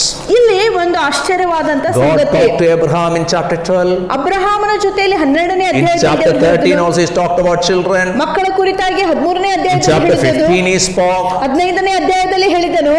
but he never told Sarai's name. ಆದ್ರೆ ಇಲ್ಲಿಯ ತನಕ ಸಾರಾಯಳ ಹೆಸರನ್ನು ಅಬ್ರಹಾಮನಿಗೆ ದೇವರು ಹೇಳಿರಲಿಲ್ಲ. Sarai can't believe also. ಆದ ಕಾರಣ ಕಾರಣದಿಂದ ಸಾರಯಳಿಗೆ ಈ ಎಲ್ಲಾ ಮಾತುಗಳಲ್ಲಿ ನಂಬಿಕೆ ಇಡುವುದಕ್ಕಾಗುತ್ತಿಲ್ಲ. Because over the years she hoped so many times, but her hopes were shattered. ಯಾಕಂದ್ರೆ ಅನೇಕ ವರ್ಷಗಳ ಕಾಲ ಅನೇಕ ನಿರೀಕ್ಷೆಗಳನ್ನು ಅವಳು ಹುಟ್ಟಿಸಿಕೊಂಡಿದ್ದಳು. ಎಲ್ಲಾ ನಿರೀಕ್ಷೆಗಳು ಅವಳನ್ನು ಬಿಟ್ಟು ಹೋದ ಕಾರಣದಿಂದ ಅವಳಿಗೆ ಇನ್ಯಾವ ನಿರೀಕ್ಷೆ But ಇಲ್ಲ. God is telling very clearly, ದೇವರು ಸ್ಪಷ್ಟವಾಗಿ ನುಡಿಯುತ್ತಿದ್ದಾನೆ, I am going to surely give you a son by Sarai. ಸಾರಳ ಮುಖಾಂತರ ನಿನಗೆ ಒಂದು ಮಗನನ್ನು ಹುಟ್ಟಿಸುವೆನು. She will be the mother of nations. ಅವಳು ಜನಾಂಗಗಳಿಗೆ ತಾಯಿ ಅಂತಿರುತ್ತಾಳೆ. Kings will come out of her. ಆ ಅರಸರು ಅವಳಿಂದ ಹುಟ್ಟುತ್ತಾರೆ. It's easy to worship God bowing down. ನಾವು ಸಾಷ್ಟಾಂಗ ನಮಸ್ಕಾರ ಮಾಡಿ ದೇವರನ್ನು ಆರಾಧಿಸುವುದು ಸುಲಭ. But here we can see when God talks real facts, it seems real. Abraham is not able to believe that. ಆದರೆ ಈ ಎಲ್ಲಾ ವಿಷಯಗಳನ್ನು ದೇವರು ಅಬ್ರಹಾಮನಿಗೆ ಹೇಳುವಾಗ ಅಬ್ರಹಾಮನಿಗೆ ಈ ವಿಷಯಗಳಲ್ಲಿ ನಂಬಿಕೆ ಇಡುವುದಕ್ಕೆ ಆಗುತ್ತಾನೆ ಇಲ್ಲ. ಇದೆಲ್ಲ ಒಂದು ಕಟ್ಟಕತೆ ಅಂತ ಅವನಿಗೆ ಅನ್ನಿಸುತ್ತಿದೆ. Verse 17. Abraham fell face down. How he fell face down? In unbelief. ನಾವು ನೋಡುತ್ತೇವೆ ಅಬ್ರಹಾಮನು ಅಡ್ಡ ಬಿದ್ದು ನಕ್ಕನೆಂಬುದಾಗಿ. ಹೇಗೆ ಅಡ್ಡ ಬಿದ್ದನು? ಆತನಲ್ಲಿ ನಂಬಿಕೆ ಇರದೆ ಆತನು ನಗಲಾರಂಭಿಸಿದನು. He can't stand and laugh in front of God. ದೇವರ ಮುಂದೆ ನೆಟ್ಟಗೆ ನಿಂತು ನಗುವುದಕ್ಕೆ ಆತನಿಗೆ ಆಗುತ್ತಿಲ್ಲ. He's thinking face to face, if God sees my face, I'm laughing. What God will think. ಒಂದು ವೇಳೆ ನೆಟ್ಟಗೆ ನಿಂತು ನಗಾಡಿದರೆ ದೇವರು ನನ್ನ ವಿಷಯವಾಗಿ ಏನಂದುಕೊಳ್ಳಬಹುದು. But he fell down. ಆದ್ರೆ ಆತನು ಅಡ್ಡ ಬಿದ್ದು He laughed and laughed and laughed and said to himself, ಆತನು ನಗುತ್ತಾ ನಗುತ್ತಾ ತನಗೆ ಇದನ್ನು ಹೀಗೆ ಹೇಳುತ್ತಾನೆ, will a son be born to a man 100 years old? 100 ವರ್ಷದವನಿಗೆ ಮಗನು ಹುಟ್ಟುವುದುಂಟು. If I go to doctors say impossible to have children. ಒಂದು ವೇಳೆ ವೈದ್ಯರ ಬಳಿಗೆ ಹೋಗುವುದಾಗಿದ್ದರೆ ಇದು ಅಸಾಧ್ಯ ಎಂಬುದಾಗಿ ಅವರು ಹೇಳುತ್ತಾರೆ. Will Sarah bear a child at the age of 90? 90 ವರ್ಷದವಳಾದ ಸಾರಳು ಹೆರುವುದುಂಟು. If Sarah goes to any gynecologist, they will say impossible. ಸಾರಳು ಯಾವುದೇ ಸ್ತ್ರೀ ರೋಗ ವೈದ್ಯರ ಬಳಿಗೆ ಹೋಗುವುದಾಗಿದ್ರೆ ಅವರು ಸಹ ಹೇಳುತ್ತಾರೆ ಇದು ಸಾಧ್ಯವಿಲ್ಲದ ಮಾತು. But God said, I am God Almighty, God of limitless power. ಆದ್ರೆ ದೇವರು ಹೇಳುವಂತ ಮಾತೇನೆಂದರೆ ಸರ್ವಶಕ್ತನಾದ ದೇವರು ನಾನೇ, ಅಪರಿಮಿತವಾದಂತ ಶಕ್ತಿಯನ್ನು I am Yahweh, always present to see that my plans is fulfilled in your life. ಯಾಹ್ವೇ ದೇವರು ನಾನಾಗಿದ್ದೇನೆ, ದೇವರ ಉದ್ದೇಶಗಳು ನಿಮ್ಮಲ್ಲಿ ನೆರವೇರುವುದನ್ನು ನೋಡುವುದಕ್ಕೆ ನಾನು ನಿಂತಿದ್ದೇನೆ. No power in the world can thwart my purposes in this world. ಲೋಕದ ಯಾವ ಶಕ್ತಿಗಳು ನನ್ನ ಉದ್ದೇಶಗಳನ್ನು ಲೋಕದಲ್ಲಿ ಹಾಳು ಮಾಡುವುದಕ್ಕೆ ಆಗಲ್ಲ. And then Abraham said, verse 18, ಆನಂತರ 18ನೇ ವಾಕ್ಯದಲ್ಲಿ ಅಬ್ರಹಾಮನು ಹೀಗೆ ಹೇಳುತ್ತಾನೆ, if only Ishmael might live under your blessing. ಅಬ್ರಹಾಮನು ದೇವರಿಗೆ ಇಷ್ಮಾಯೇಲನು ನಿನ್ನ ಆಶೀರ್ವಾದದಲ್ಲಿ ಬದುಕಲಿ ಎಂದನು. In chapter 15 he said, God, Eleazar is enough. 15ನೇ ಅಧ್ಯಾಯದಲ್ಲಿ ಅಬ್ರಹಾಮ ಹೇಳುತ್ತಾನೆ ಎಲಿಯಾಜರ್ ನನಗೆ ಸಾಕು. But God said that is not enough for me. ಆದ್ರೆ ದೇವರು ಹೇಳಿದನು ಅದು ನನಗೆ ಸಾಕಾಗಿಲ್ಲ. In chapter 17 he is saying, 17ನೇ ಅಧ್ಯಾಯದಲ್ಲಿ ಆತನು ಹೇಳುತ್ತಿದ್ದಾನೆ, at age 100 I don't want to be a parent. 100 ವರ್ಷ ವಯಸ್ಸು ನನಗಾಗಿದೆ, ಈಗ ನಾನು ತಂದೆ ಆಗಲು ಬಯಸಲ್ಲ. Age 90 Sarah have to rest someplace. ನಾವು 90 ವರ್ಷದ ಸಾರಳಿಗೆ ಈಗ ಸ್ವಲ್ಪ ವಿಶ್ರಾಂತಿಯ ಸಮಯವಾಗಿದೆ. So God, don't put us in trouble. ಓ ದೇವರೇ, ಈಗ ನಮಗೆ ಯಾವ ತೊಂದರೆ ಉಂಟಾಗಬಾರದು. Please approve our mess, Ishmael, and you bless him. That is sufficient for O us. ದೇವರೇ, ಈಗಾಗಲೇ ಹುಟ್ಟಿರುವಂತ ಈ ಇಷ್ಮಾಯೇಲನನ್ನು ಆಶೀರ್ವದಿಸಿದ್ರೆ ಸಾಕೆಂಬುದಾಗಿ ಆತನು ಹೇಳುತ್ತಾ You ಇದ್ದಾನೆ. please legalize our mess. But God says, I won't legalize your mess. I have my plan for you. I am a God of limitless power. I will not accept what is not mine. ಆಗ ಅಬ್ರಹಾಮನು ದೇವರಿಗೆ ಹೀಗೆ ಹೇಳುತ್ತಾನೆ, ದೇವರೇ ಏನೋ ತಪ್ಪಾಗಿ ಈಗ ಇಷ್ಮಾಯೇಲ್ ಹುಟ್ಟಿದನು, ನೀನು ಇಷ್ಮಾಯೇಲನ್ನು ಆಶೀರ್ವಾದ ಮಾಡಿದರೆ ಸಾಕೆಂಬುದಾಗಿ. ಆದರೆ ದೇವರು ಹೀಗೆ ಹೇಳುತ್ತಾನೆ, ಇಷ್ಮಾಯೇಲ್ ನನ್ನ ಉದ್ದೇಶವಲ್ಲ, ನನ್ನ ಉದ್ದೇಶವೇ ಬೇರೆ ಆಗಿರುತ್ತದೆ. ನನ್ನ ಉದ್ದೇಶವನ್ನೇ ನೆರವೇರಿಸುವಂತ ದೇವರು ಆಗಿದ್ದೇನೆಂಬುದಾಗಿ. Many times you have messed up in life. ಅನೇಕ ಸಾರಿ ನಿಮ್ಮ ಜೀವಿತದಲ್ಲಿ ಅನೇಕ ತಪ್ಪುಗಳನ್ನು ನೀವು ಮಾಡಿದ್ದೀರಿ. We long to see God legalize our messes. ನಾವು ಅಂದುಕೊಳ್ಳುತ್ತೇವೆ ದೇವರೇ ಮಾಡಿರುವಂತ ಎಲ್ಲಾ ತಪ್ಪುಗಳನ್ನು ನೀನು ಸರಿಪಡಿಸಿದರೆ ಸಾಕೆಂಬುದಾಗಿ. He will clear our mess and he will establish His will in our life. ಆತನು ಮಾಡಿರುವಂತ ತೊಡಕನ್ನು ಆತನು ತೆಗೆದು ಹಾಕಿದರೂ ಸರಿ, ಆದರೆ ಆತನು ಕೊನೆ ಪಕ್ಷದಲ್ಲಿ ತನ್ನ ಚಿತ್ತವನ್ನೇ ನಮ್ಮ ಜೀವಿತದಲ್ಲಿ ನೆರವೇರಿಸುವಂತ Let's ದೇವರಾಗಿದ್ದಾನೆ. learn to pray so that we will get cleared of all our mess and we will the will of God in our life. ನಾವು ಪ್ರಾರ್ಥನೆ ಮಾಡುವಂತ ಸಮಯದಲ್ಲಿ ಮಾಡಿರುವಂತ ಎಲ್ಲಾ ತಪ್ಪು ಆಯ್ಕೆಗಳಿಂದ ದೇವರು ನಮಗೆ ಬಗೆಹರಿಸಿ ಆತನ ಚಿತ್ತವನ್ನೇ ಮಾಡುವಂತ ಕೃಪೆಯನ್ನು ನಮಗೆ ಕೊಡಲು Verse ಶಕ್ತನಾಗಿದ್ದಾನೆ. 19. 19ನೇ Then ವಾಕ್ಯ. God said, Yes, but your wife Sarah will bear you a son and will call him Isaac. I'll establish my covenant with him as an everlasting covenant for his descendants after him.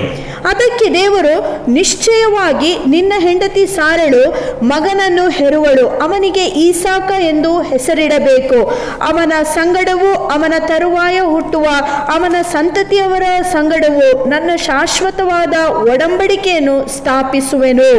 Chapter 17, God told Abraham, only through Sarah the promised child is coming. 17ನೇ ಅಧ್ಯಾಯದಲ್ಲಿ ದೇವರು ಅಬ್ರಹಾಮನಿಗೆ ಹೀಗೆ ಹೇಳುತ್ತಾನೆ, ಸಾರಳ ಮುಖಾಂತರ ಮಾತ್ರವೇ ವಾಗ್ದಾನದ ಮಗು ಹುಟ್ಟುವುದು. Chapter 17, when Abraham heard that, he laughed and laughed in unbelief. 17ನೇ ಅಧ್ಯಾಯದಲ್ಲಿ ಅಬ್ರಹಾಮನ ವಿಷಯವನ್ನು ಕೇಳುವಾಗ ಆತನು ಅಪನಂಬಿಕೆಯಲ್ಲಿ ನಗಾಡಿದನು. He fell face down in unbelief and laughed. ಆತನು ಅಡ್ಡ ಬಿದ್ದು ಅಪನಂಬಿಕೆಯಲ್ಲಿ ಆತನು ನಕ್ಕನು. In chapter 18, 18ನೇ ಅಧ್ಯಾಯದಲ್ಲಿ God told very clearly to Sarah that surely next year Sarah will have a son in verse 10. ನಾವು ನೋಡ್ತೇವೆ 18ನೇ ಅಧ್ಯಾಯ 10ನೇ ವಾಕ್ಯದಲ್ಲಿ ಸ್ಪಷ್ಟವಾಗಿ ಸಾರಳಿಗೆ ದೇವರು ಹೀಗೆ ಹೇಳುತ್ತಾನೆ, ಒಂದು ವರ್ಷ ಇದೇ ಸಮಯ ನಿಶ್ಚಯವಾಗಿ ತಿರುಗಿ ನಿನ್ನ ಬಳಿಗೆ ಬರುತ್ತೇನೆ, ಆಗ ನಿನ್ನ ಹೆಂಡತಿ ಸಾರಳಿಗೆ ಮಗನು ಇರುವನು. She was behind the tent listening the conversation of God and Abraham. ಅವಳು ಡೇರೆ ಒಳಗೆ ಅಬ್ರಹಾಮ ಮತ್ತು ದೇವರ ಮಧ್ಯದಲ್ಲಿರುವಂತ ಮಾತುಗಳನ್ನು ಕೇಳಿಸಿಕೊಳ್ಳುತ್ತಿದ್ದಳು. Verse 12, so Sarah laughed to herself, she thought, after I'm worn out and my master is old, will I now have this pleasure of children? ಆದ್ದರಿಂದ ಸಾರಳು ತನ್ನೊಳಗೆ ನಕ್ಕು, ನಾನು ವೃದ್ಧಳಾಗಿದ್ದೇನೆ, ನನ್ನ ಯಜಮಾನನು ಸಹ ಮುದುಕನಾಗಿದ್ದಾನೆ, ಹೀಗಿರುವುದರಲ್ಲಿ ನನ್ನಿಂದ ಮಗನು ಹೆರುವುದಾದೀತೋ ಎಂದಳು. Abraham laughed in disbelief. ಅಬ್ರಹಾಮನು ಅಪನಂಬಿಕೆಯಲ್ಲಿ ನಕ್ಕನು. Sarah laughed in unbelief. ಸಾರಳು ಸಹ ತನ್ನೊಳಗೆ ನಂಬದೆ ನಗುತ್ತಾಳೆ. God had the final laugh. ಆದ್ರೆ ದೇವರಿಗೆ ಕೊನೆ And ನಗುವಿತ್ತು. God asked them to name the child laugh, means Isaac. ಆ ಕಾರಣದಿಂದ ದೇವರು ಅವರಿಗೆ ಹೇಳುತ್ತಾನೆ, ನಿಮ್ಮ ಮಗನ ಹೆಸರು ನೀವು ಈಸಾಕ ಅಂತ ಇಡಬೇಕು. ಈಸಾಕ ಅಂತಂದರೆ ನಗುವುದು. Many times we come across uncertainties.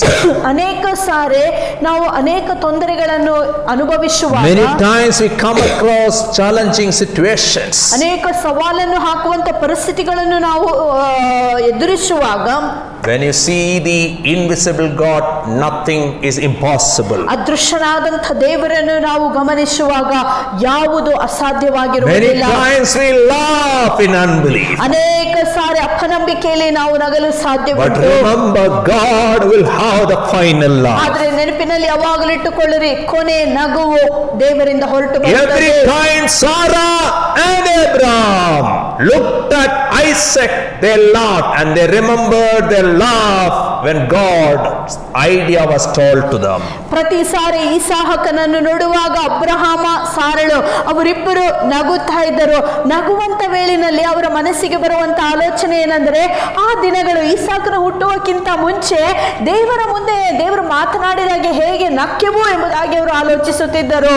Ishmael talks about Abraham and his wife trying to make God's promises come true. ಇಷ್ಮಾಯೇಲನ ಕುರಿತಾಗಿ ನಾವು ಹೇಳುವಾಗ ದೇವರು ಹೇಳಿರುವಂತ ವಾಗ್ದಾನಗಳನ್ನು ಇವರು ಸ್ವಂತ ಬಲದಿಂದ ಪ್ರಯತ್ನಿಸಿದ್ದನ್ನು ನೋಡುತ್ತೇವೆ. God don't want your help or my help to bring his promises true. ದೇವರ ವಾಗ್ದಾನಗಳನ್ನು ಪೂರ್ತಿಗೊಳಿಸುವುದಕ್ಕಾಗಿ ನಿಮ್ಮ ಸಹಾಯ ನನ್ನ ಸಹಾಯ ಆತನಿಗೆ ಬೇಕಾಗಿಲ್ಲ. Ishmael talks about man's effort. ಇಷ್ಮಾಯೇಲ್ ಎಂಬುದಾಗಿ ಹೇಳುವಾಗ ಮನುಷ್ಯನ ಪ್ರಯಾಸವನ್ನು ಅದು But ಸೂಚಿಸುತ್ತದೆ. Isaac talks about God's effort. ಆದರೆ ಇಸಾಕನಾದರೂ ದೇವರ ಪರಿಶ್ರಮವನ್ನು ಸೂಚಿಸುತ್ತಾನೆ. Our God is specialist in impossible situations. ನಾವು ನೋಡುತ್ತೇವೆ ಅಸಾಧಾರಣವಾದ ಅಸಾಧ್ಯವಾದ ಸನ್ನಿವೇಶಗಳಲ್ಲಿ ಸಾಧ್ಯವಾಗಿ ಮಾಡುವುದಕ್ಕೆ ನಮ್ಮ ದೇವರು ವಿಶೇಷನಾಗಿದ್ದಾನೆ. What impossibilities are facing today? ನಿಮ್ಮ ಜೀವಿತದಲ್ಲಿ ಅಸಾಧ್ಯವಾದಂತಹ ಎಂಥ ಪರಿಸ್ಥಿತಿಗಳನ್ನು Don't cry or ಎದುರಿಸುತ್ತಿದ್ದೀರಿ. laugh at your situation. ನೀವು ನಿಮ್ಮ ಪರಿಸ್ಥಿತಿಗಳನ್ನು ನೋಡಿ ನಗಬೇಡಿರಿ, ಅಳಬೇಡಿರಿ. Tell God has a final laugh. ಆದ್ರೆ ದೇವರಿಗೆ ಇಂತೆನ್ನರೆ ಕೊನೆ ನಗುವು ದೇವರಿಂದಲೇ Let ಬರಬೇಕಿದೆ. the devil and the world plan and plot. Emmanuel, God with us, is a final word. ಇಡೀ ಲೋಕವು ನಮ್ಮ ಎದುರಿಗೆ ನಿಂತರೂ ಸರಿ, ಇಮ್ಮಾನುವೇಲ್ ದೇವರ ಮಾತೇ ಕೊನೆಯ Let ಮಾತಾಗಿರುತ್ತದೆ. time goes, no problem. ಸಮಯವೂ ಕಳೆದರೂ ಸಹ ಸಮಸ್ಯೆವಿಲ್ಲ. God in His time will bring to fulfillment His purposes. ದೇವರು ತನ್ನ ಸಮಯದಲ್ಲಿ ತನ್ನ ಉದ್ದೇಶಗಳನ್ನು And ನೆರವೇರಿಸುತ್ತಾರೆ. this is covenant people. ಇದೇ ಒಡಂಬಡಿಕೆಯ ಜನರು. Covenant people are not born of man's wisdom. Covenant people are born by the movement of the Holy Spirit, transformed by the Holy Spirit, and walk blameless before God. ನಾವು ನೋಡುತ್ತೇವೆ ಒಡಂಬಡಿಕೆಯ ಜನರು ಅವರು ಮನುಷ್ಯನ ಇಷ್ಟಾರ್ಥವಾಗಿ ಹುಟ್ಟಿ ಆ ಮನುಷ್ಯನ ಇಷ್ಟಾರ್ಥವಾಗಿ ನಡೆಯುವುದಿಲ್ಲ, ಆದರೆ ಪವಿತ್ರಾತ್ಮನ ಆಲೋಚನೆಯನ್ನು ಪೂರ್ತಿಗೊಳಿಸುವುದಕ್ಕಾಗಿ ಆತನಿಂದ ಜನಿಸಿ ಅವರು ಆತನ ಇಷ್ಟಾರ್ಥಗಳನ್ನು ನೆರವೇರಿಸುವಂತ ಜನರು ಒಡಂಬಡಿಕೆಯ ಜನರು. They are not born again by the helping schemes of human beings. ನಾವು ನೋಡುತ್ತೇವೆ ಮನುಷ್ಯರು ನಮಗೆ ಸಹಾಯ ಮಾಡುತ್ತಾರೆಂಬ ಒಂದೇ ಕಾರಣದಿಂದ ನಾವು ಯೇಸು ಕ್ರಿಸ್ತನನ್ನು ಸ್ವೀಕರಿಸುತ್ತಿಲ್ಲ. They appropriate the possibilities in the impossibilities. ಅಸಾಧ್ಯವಾದಂತ ಪರಿಸ್ಥಿತಿಗಳಲ್ಲಿ ದೇವರು ಶಕ್ತನಾಗಿದ್ದಾನೆಂಬುದಾಗಿ ಅರ್ಥೈಸಿಕೊಂಡು ಅವರು ಮುಂದೆ ಬರುತ್ತಾರೆ. Like Abraham and Sarah, they can tell or taste and see our God is good. ಅಬ್ರಹಾಮನ ಹಾಗೆ ಸಾರಳ ಹಾಗೆ ಅವರು ದೃಢವಾಗಿ ಹೇಳಲು ಅವರಿಗೆ ಆಗುತ್ತದೆ, ಓ ಯೆಹೋವನು ಒಳ್ಳೆಯವನೆಂಬುದಾಗಿ ರುಚಿಸಿ ನೋಡಿರೆ. He made a childless couple to leave with children and made them parents. ನಾವು ನೋಡುತ್ತೇವೆ ಮಕ್ಕಳಿಲ್ಲದಂತ ಪರಿಸ್ಥಿತಿಯಲ್ಲಿ ಬಂಜೆಯ ತಂದೆ ತಾಯಿಗಳಿಗೆ ಮಕ್ಕಳನ್ನು ಅನುಗ್ರಹಿಸಿ ಮಕ್ಕಳ ಜೊತೆ ವಾಸಿಸುವುದಕ್ಕೆ ಅವರಿಗೆ ಕೃಪೆ ಕೊಟ್ಟಂತ When ದೇವರು. you experience the invisible God in visible ways in your personal life, how can you turn away from such a beautiful God? ನೀವು ಅದೃಶ್ಯನಾದಂತಹ ದೇವರನ್ನು ಸಾಕ್ಷಾತ್ಕಾರವಾಗಿ ನಿಮ್ಮ ಜೀವಿತದಲ್ಲಿ ಅನುಭವಿಸಲು ಸಾಧ್ಯವಾಗಿದ್ದರೆ ಇಂಥ ದೇವರನ್ನು ಬಿಟ್ಟು ಹಿಂತಿರುಗಲು ನಿಮಗೆ ಹೇಗಾದೀತು? May God help each one of us ದೇವರು ತಾನೇ ನಮ್ಮೆಲ್ಲರಿಗೆ ಸಹಾಯ ಮಾಡಲಿ. experience the invisible God in tangible ways in our own personal lives every days of our life. ಪ್ರತಿ ನಿತ್ಯವೂ ನಮ್ಮ ಜೀವಿತದ ಎಲ್ಲಾ ಕಾಲವೂ ಈ ದೇವರನ್ನು ನಾವು ಸಾಕ್ಷಾತ್ಕಾರವಾಗಿ ಅನುಭವಿಸುವುದಕ್ಕಾಗಿ ದೇವರು ತಾನೇ ನಮಗೆ ಸಹಾಯ ಮಾಡಲಿ. May God bless all of you. ದೇವರು ತಾನೇ ನಿಮ್ಮೆಲ್ಲರನ್ನು ಆಶೀರ್ವಾದ ಮಾಡಲಿ. The God who carried Abraham and Sarah is a faithful God, and just like He carried them, He is able to carry us through any situation in our life. As we sing this song, believe in the Lord. What He did for them, He will do for us as well. ದೇವರು ಅಬ್ರಹಾಮ ಸಾರಳನ್ನು ತನ್ನ ಸ್ವಂತ ಹಸ್ತದಲ್ಲಿ ಕೊಂಡೊಯ್ದನು. ತನ್ನ ವಾಗ್ದಾನಗಳನ್ನು ಅವರ ಜೀವಿತದಲ್ಲಿ ನೆರವೇರಿಸುವುದಕ್ಕೆ ಶಕ್ತನಾಗಿದ್ದನೋ ಅದೇ ದೇವರು ನಮ್ಮ ದೇವರಾಗಿದ್ದಾನೆ. ನಂಬಿಕೆಯಿಂದ ಈ ಹಾಡನ್ನು ಹಾಡಿ ನಮ್ಮ ಜೀವಿತದಲ್ಲಿ ಆ ಅನುಭವಗಳನ್ನು ನಾವು ಸಹ ಹೊಂದಿಕೊಳ್ಳೋಣ.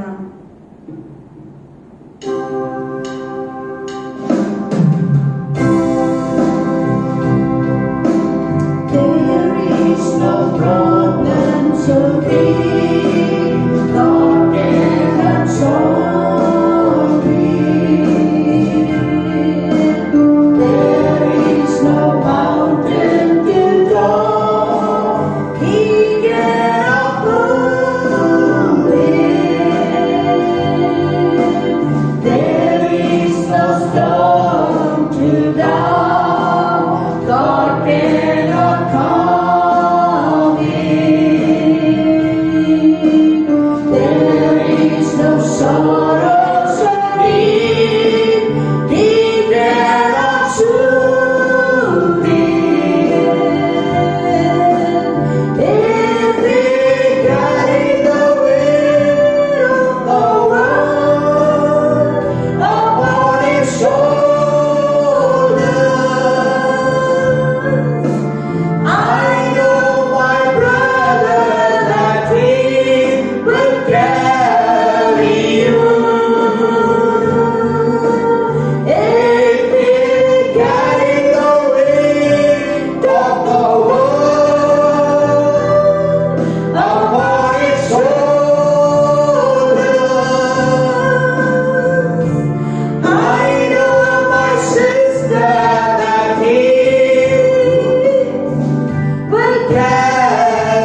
ಕೃಪೆಯು, the everlasting love of God the Father, ತಂದೆಯಾದ ದೇವರ ಶಾಶ್ವತವಾದಂತಹ ಪ್ರೀತಿಯು, continuous communion and guidance of the blessed Holy Spirit ಪರಿಶುದ್ಧಾತ್ಮನ ಮಾರ್ಗದರ್ಶನವು, ಮುನ್ನಡೆಸುವಿಕೆಯು be with each one of us, ನಮ್ಮೆಲ್ಲರ ಸಂಗಡ ಯಾವಾಗಲೂ to ಇರಲಿ. see that God's purposes are fulfilled in our life. ದೇವರ ಉದ್ದೇಶಗಳೇ ನಮ್ಮ ಜೀವಿತದಲ್ಲಿ ನೆರವೇರುವುದನ್ನು ನೋಡುವುದಕ್ಕಾಗಿ God bless all.